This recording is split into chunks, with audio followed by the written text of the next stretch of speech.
Lo primero que les quiero decir es que hay tierras y tierras. No todas las tierras son iguales. No hay ninguna tierra igual, ¿no? Y hay tierras donde uno está y hay tierras en las que uno se sumerge. Y a mí me sumergió en esta tierra alguien que está aquí, que se llama Pedro Astals, y me sumergió. Me sumergió por un encargo profesional, que era construir y levantar la imagen de una gran corporación de esta tierra, que es Central Lechera Asturiana. Y trabajando para Central Lechera Asturiana y con Pedro Astals y con su equipo, pues aprendí a sumergirme en esta tierra. No es pelota, no es pelota. Ustedes tienen un país excepcional, porque ¿saben lo que les pasa a ustedes? Que la mayoría nacieron aquí, o como mínimo tienen su vida o una parte importante de sus ingresos aquí. Esta tierra tiene humedad de vida. Hay tierras que están secas, hay tierras que fueron.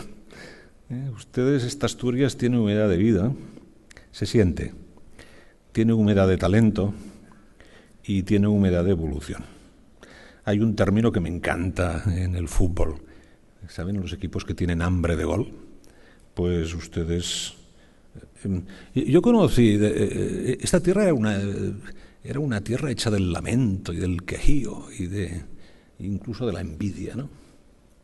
Y yo creo que todo esto existe porque forma parte, es antropológico en los seres humanos. Pero lo importante en la vida es las fuerzas dominantes, porque si nos queremos demasiado lo malo, al final siempre miramos a lo malo. Y lo importante es mirar a lo bueno y potenciar lo bueno, por pequeño que sea, pero ustedes lo tienen en grande, ¿no? Y es que en esta tierra, aparte de que hay humedad de vida, de talento y de evolución, hay hambre de gol. Este mismo acto de hoy, para mí es admirable. Yo no sé la importancia que ustedes le dan, pero no sé si quizás alguien lo ha observado, no paraba de preguntarle a José Julio y esto qué es y tal, ¿no? Es decir, este censo es mucho más que unos datos y unas hojas. Este censo significa que ustedes, como empresarios, quieren saber dónde están y cómo. Esto es fantástico. Es decir, quieren saber su realidad, ¿no? Y antes, pues, el consejero ha explicado de que en este sentido es una comunidad excepcional. O sea que felicidades.